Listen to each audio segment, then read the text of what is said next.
Hi everybody, welcome back. We're at Wangay National Park. More specifically, we are at Robbins Camp, which is about a good 2.5 hour drive from the Panama-Tenga border.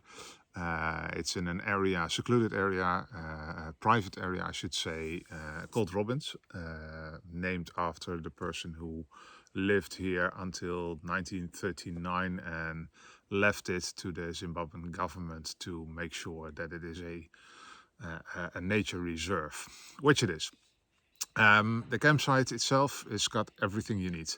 It's got power on the sides, water, running water. There's a braai, firewood you can purchase at Zim Parks for about $5 per bundle, and these are no small bundles that will take you at least 3-4 days to get through them.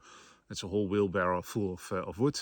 The camping has new ablutions. We'll show them later on with warm and cold running water, proper flushing toilets, proper sinks, so everything you would need. The only downside is, well, which is a good side from an environmental point of view, they're solar powered, which means that if there's no sun, there is no warm water. That's the downside. But again, all for the environment, as they say. We absolutely loved it here. It's a beautiful camp, and I'm just looking around. It's completely empty right now. If I were to name a little bit of a downside to this campsite, is that the campsites itself within the plot are quite close by to each other. The best ones you will find on the perimeters. The perimeter is behind me. It is fenced with electrical wires to ensure that no animals will get in. Not really sure if that will work. On the other hand, we've heard a lot of hyenas in the last couple of nights. They did not come into camp. Elephants do not come into camp. So it seems to actually do its purpose. Let me show you around a little bit and excuse the mess. We are just about to leave for a next camp, so it's a bit of a mess around our campsite. So forgive me for that. But I will show you around, and I will also show you the ablutions that you can find here. So as I was mentioning, the campsites or the camp itself is fenced, which you can see. Don't know if it shows pretty properly on the video, but trust me, it's there. It's electrical wire. Do not touch it; you will get shocked slightly, enough to scare animals away. So there is a little table with a bench, so you don't have to set up your own. If you do, out of comfort reasons, as we did, you can, of course. There's a braai stand over there, where you can also light your fire down below, and you can have your own braai. There is power on the side. There is, of course, a rubbish bin. Well, I say of course, but that's not always a given. And a little bit further on, there is a water pipe with running cold water for you to wash your hands or whatever you want to do with the water. So let me walk you to the ablutions.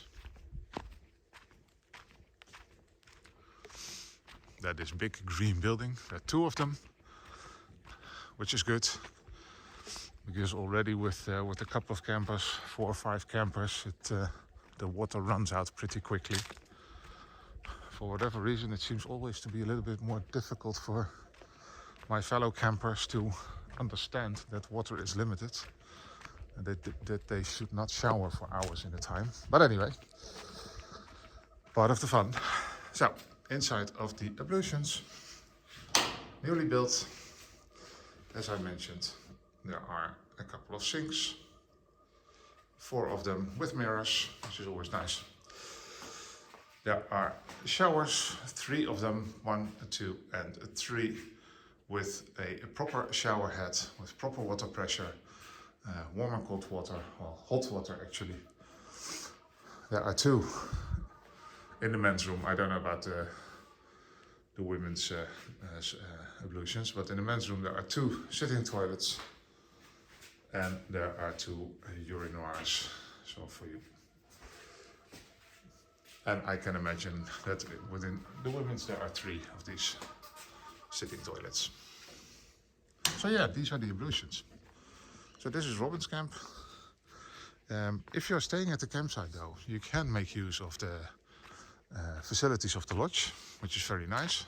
There's Wi-Fi there. You can purchase a voucher. It's currently $3 for 7 days, limited to 2 gigabytes in total, but still. You can make use of the restaurant if you want to eat. It's a set course. You just have to inform them before 4 o'clock during the day that you want to eat along. You can do game activities, which are here currently $65 per game activity per person, and you can just go around in the area. But of course you can drive yourself, as we did. There are plenty of loops around. There are plenty of water holes. Saw many lions. We heard hyenas. We actually saw hyenas as well. There's a hyena then. But for the rest, wildlife in here currently.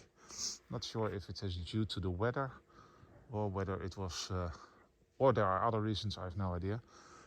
But it's quieter than I would have expected. Maybe it's just a temporary thing. Who knows?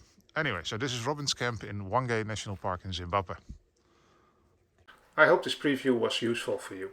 If you want to know more about self-drives in Botswana or Zambia, feel free to visit us at www.cokellosafaris.com. We are the self-drive specialist for Botswana and Zambia. If you like this video, please like it and subscribe to our channel to get regular updates. See you next time!